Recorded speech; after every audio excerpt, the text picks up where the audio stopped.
ముందు వాణ్ణి దీని మీద సంతకం పెట్టమనండి. ఆ తర్వాత నేను అక్కడ చేస్తాను.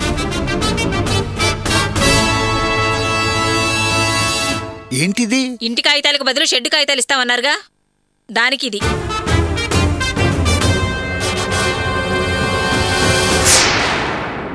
ఏంటి భాగ్యం ఇది? నా మాట మీద వాడి మాట మీద నమ్మకం లేదా? మీరిచ్చిన మాట రాసిచ్చిన ఇల్లు మారింది కదా, మళ్ళీ ఎలా నమ్మమంటారు?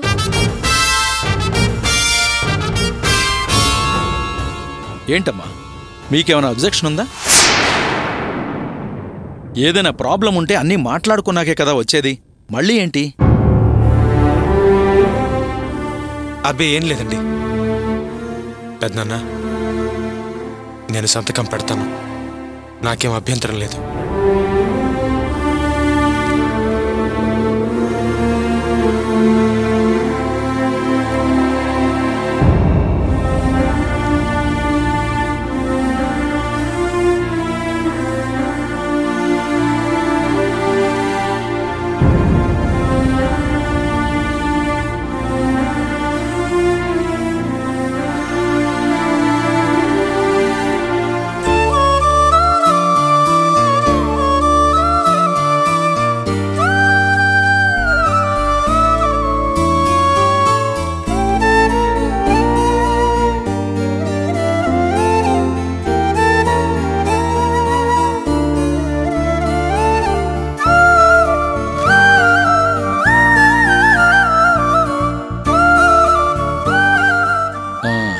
ఇదిగో అమ్మా, ఇక్కడ సంతకం పెట్టమ్మా.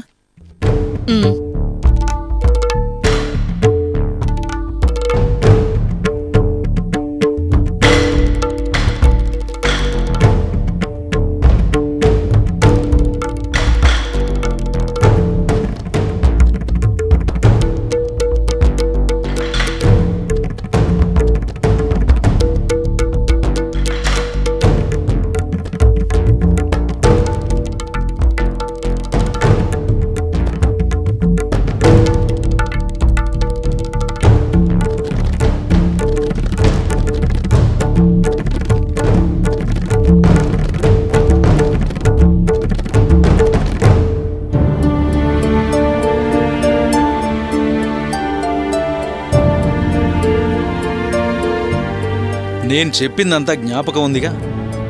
అసలు లేట్ అయినా పర్వాలేదు, వడ్డీ మాత్రం టైం ప్రకారం రావాలి. అలాగే అలాగేనండి, వస్తామండి. అలాగే వెళ్ళిరండి. పదరా.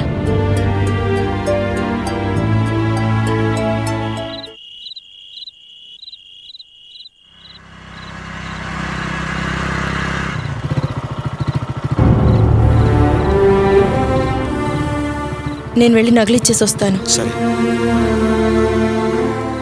అర్చన, నువ్వేదో అన్నమాట నిలబెట్టుకున్నావని, నగలు తిరిగిచ్చేస్తున్నావు కాబట్టి వాళ్ల మీద గెలిచానని గర్వంగా మాట్లాడద్దు. ఇంట్లో ఎవరి మనసుని నొప్పించద్దు, ముఖ్యంగా అత్తయ్య గారి మనసుని అస్సలు నొప్పించద్దు, సరేనా? అలాగేనండి.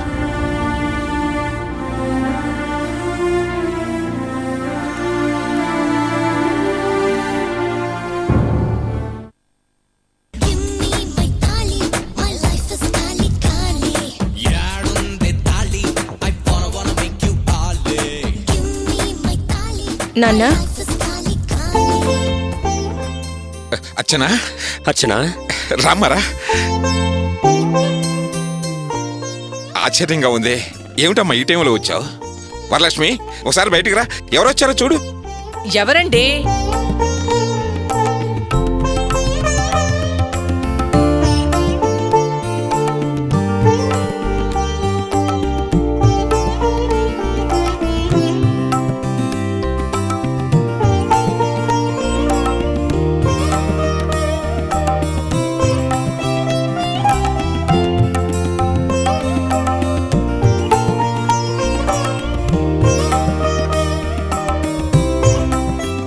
అర్చన, బాగున్నావా?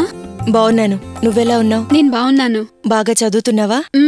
ఏంటమ్మా అర్చన, ఈ టైంలో వచ్చావు? పైగా ఒక్కదానివే వచ్చినట్టున్నావు. నేను ఒంటరిగా రాలేదన్నయ్యా, ఆయనతో కలిసే వచ్చాను. మీ బావగారు బయటే ఉన్నారు. ఏంటమ్మా అర్చన ఇది? అల్లుడు గారంటే పట్టుదలతో ఉండొచ్చు. నువ్వైనా 4 మాటలు చెప్పి లోపలికి తీసుకురావాలి కదా. వద్దు నాన్న. ఆయన లోపలికి పిలవడం, అవమానపరచడం నేను చూడలేను.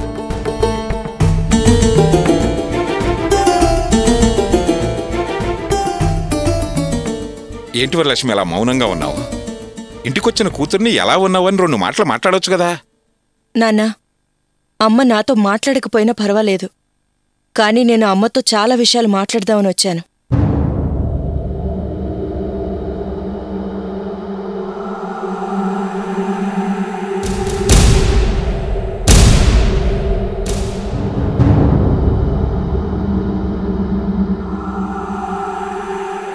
ఇదిగో అమ్మా, నా కోసం మీరు కష్టపడి నా మెళ్ళో వేసిన 45 తులాల బంగారం తిరిగి తీసుకొచ్చాను. తీసుకో.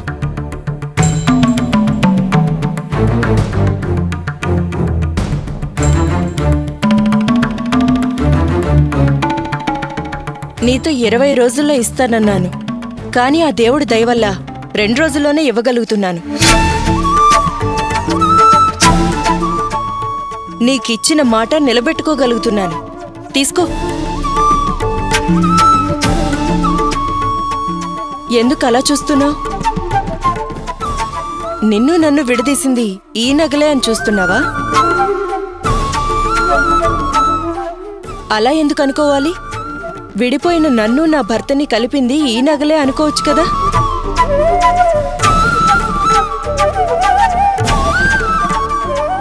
నువ్వెంత కోపడ్డా, ఆవేశపడ్డా, ఆయన్ని అవమానపరిచినా, ప్రతీకారంతో పథకం వేసినా అన్నీ ఈ నగల కోసమే కదా.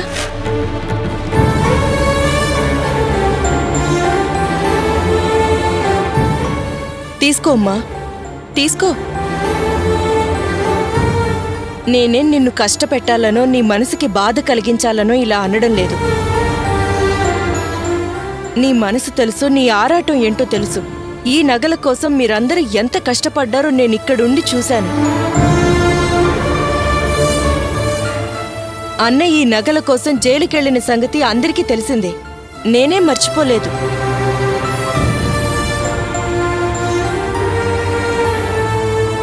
కాని ఈ నగలు తిరిగి ఇవ్వడానికి ఆయన ఎంత కష్టపడ్డారని మీకు తెలీదు. చిన్నప్పట్నుంచి కష్టపడి చెమటోడ్చి సంపాదించుకున్న ఆ మెకానిక్ షెడ్డు ఇవాళ తనని పెంచి పెద్ద చేసిన తల్లికి రాసిచ్చి మేముండే ఇల్లు తాకట్టు పెట్టి ఈ నగలు తీసుకొచ్చారు.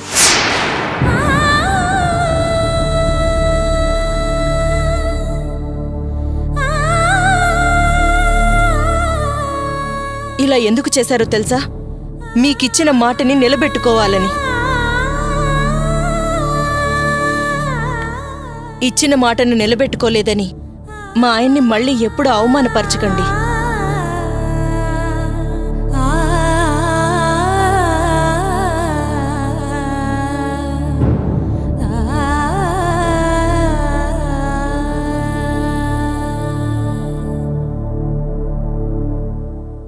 ఈ మాటలేవి నీ మీద ప్రతీకారంతోనో పగతోనో నీ మీద గెలిచాననో నేను అనడం లేదమ్మా. లోపలికొచ్చేటప్పుడు మా ఆయన మీ అమ్మతో గాని మీ ఇంట్లో వాళ్లతో కాని బాధపడే విధంగా మాట్లాడొద్దని మరీ మరీ చెప్పి పంపించారు. అలాగే మీ మనసుని గాయపరచలేదనుకుంటున్నాను. ఏదైనా ఎక్కువగా మాట్లాడుంటే నన్ను క్షమించండి. కాని ఒక్క మాటమ్మా, నా మీద కోపంగా ఉన్నా కూడా ఆ రోజు పెళ్లిలో నా మీద దొంగతనం మోపితే నా కూతురు దొంగ కాదని అందరి నోళ్లు మూయించావు. ఆ క్షణం నేను ఎంత సంతోషపడ్డానో తెలుసా? మా అమ్మ నాతో మాట్లాడకపోయినా పర్వాలేదు, అందరితో నా కోసం పోట్లాడిందని ఆనందపడ్డాను. కాని ఆ ఆనందం ఒక్క నిమిషం కూడా నిలవకుండా పోయింది. అందరి ముందు ఆయన్ని అవమానపరిచావు. నీ కూతురు అవమానపడిందని నువ్వెంత బాధపడుంటావో అలాగే ఆయన కూడా ఎంత బాధపడుంటారో ఆలోచించు.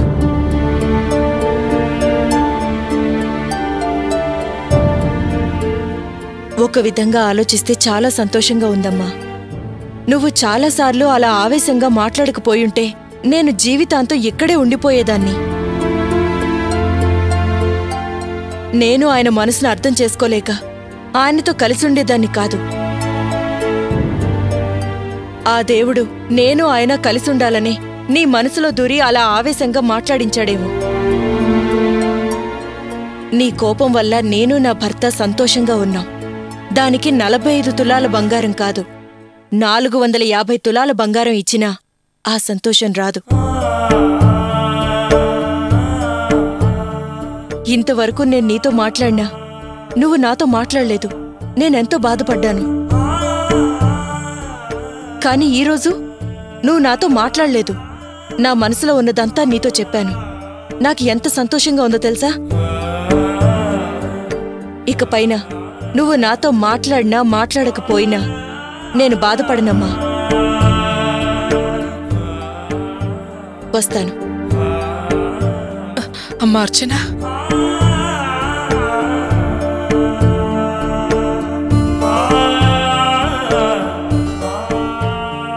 ఇంతేనమ్మా నువ్వు అమ్మని అర్థం చేసుకుంది?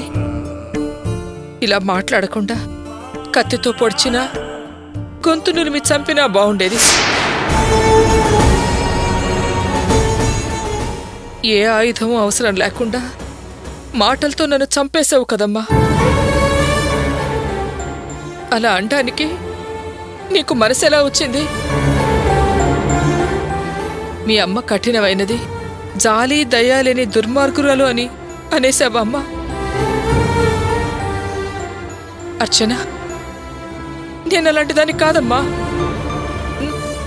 కొంచెం కోపం కలదాన్నే కానీ కన్న పిల్లల్ని తిని కడుపు నింపుకునే పావుని కాదమ్మా.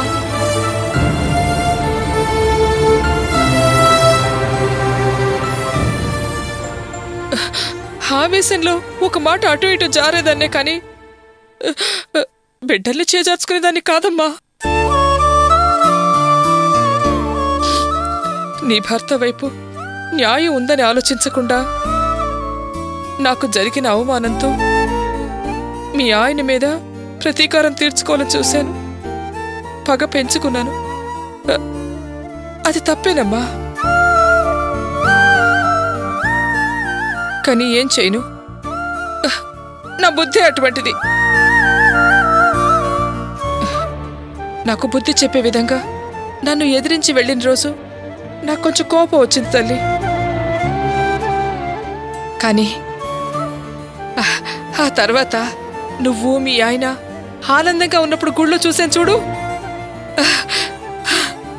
అప్పుడే నా ఆవేశం నా పట్టుదల అన్నీ నన్ను వదిలేశాయమ్మా.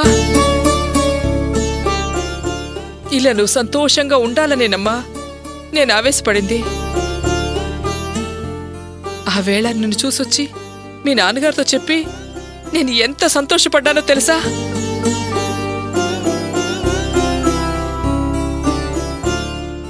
అదేమిటో మీ ఆయన మీద తెలియని కోపం పట్టుదల, అది ఎప్పుడు మారుతుందో కూడా తెలియని పరిస్థితి. అందుకని నీ జీవితాన్ని నాశనం చేస్తాననుకున్నావా తల్లి? పెళ్లి దగ్గర నీ భర్తని అవమానించానని నువ్వు బాధపడి ఏడ్చేశావు. అప్పుడు నీ బాధ నేను అర్థం చేసుకున్నానమ్మా. నువ్వు నీ మొగుడితో కలిసి ఎంత అన్యోన్యంగా కాపురం చేస్తున్నావో, మీ ఇద్దరు ఎంత సంతోషంగా ఉంటున్నారో, అతను నిన్ను ఎంత ప్రేమగా చూసుకుంటున్నాడో నేను అర్థం చేసుకున్నానమ్మా. ఆ విషయం కూడా మీ నాన్నగారితో చెప్పి చాలా సంతోషించావమ్మా. ఎన్ని మాటలు మాట్లాడే నేను నగలెందుకు అడిగానో నీకు అర్థం కాలేదు కదూ. అందుకే నీ కోపం అంతా నా మీద చూపించి నీ భారం దించుకున్నావు. అర్చన, అసలు నేను నగలు నగలు అని గోల పెడుతోంది నా కోసం కాదమ్మా, నీకోసం, నీ భవిష్యత్తు కోసం. నీ భర్త మనసు నాకు బాగా అర్థమైంది. తను తన కుటుంబం కోసం ప్రాణాలైనా ఇస్తాడు కానీ ఆ కుటుంబానికి మాత్రం నష్టం కలగనీడమ్మా. కానీ ఆ ఇంట్లో ఉండే మనుషులు మాత్రం ఆయనకు పూర్తిగా వ్యతిరేకం. ఇప్పుడు కూడా ఒకే ఇంట్లో మీరు వేరువేరుగా ఉంటున్నారు. అయినా మీ ఆయన దగ్గర ఏదో విధంగా ఏదో ఒకటి లాగాలనేదే వాళ్ళ ఉద్దేశం. ఇప్పుడు నువ్వే చెప్పావు కదా, వాళ్ళు స్వార్థపరులు కాకపోతే మీ ఆయన చేత షెడ్ ఎందుకు రాయించుకుంటారు చెప్పమ్మా? అందుకే వాళ్ళ బుద్ధి తెలిసే ముందు ముందు నీ నగలు నీకే ఉపయోగపడాలని, లేకపోతే నీకు దక్కనియ్యారని నేను మొండిగా ప్రవర్తించాను. నేనడిగిన పద్ధతి తప్పుగా ఉండొచ్చు గాని నేనెంత పట్టుదలకు పోయింది నీ మంచి కోసమేనమ్మా. అర్చన, నన్ను కావాలని నీ నుంచి దూరం చేయకమ్మా. నీకు దూరంగా ఉండి నేను బతకలేనమ్మా.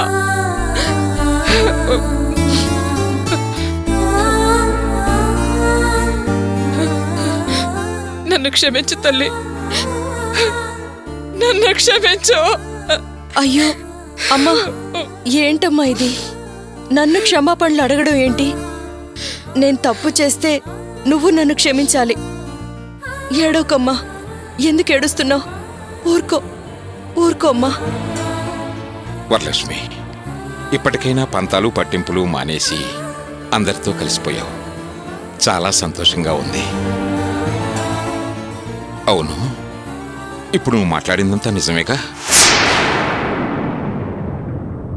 ఎందుకండి అనుమానం? నేను చెప్పింది నిజమేనండి. అలా అయితే గేటు దగ్గర అల్లుడు గారున్నారు.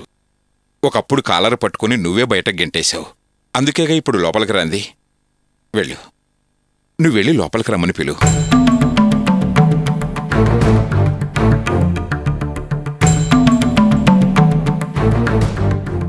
వెళ్ళు వరలక్ష్మి, వెళ్ళి పిలు. చూడు, నువ్వు వెళ్ళి పిలిస్తేనే నువ్వు చెప్పేది నిజం, నువ్వు మారావన్నది నిజమని నమ్ముతాం.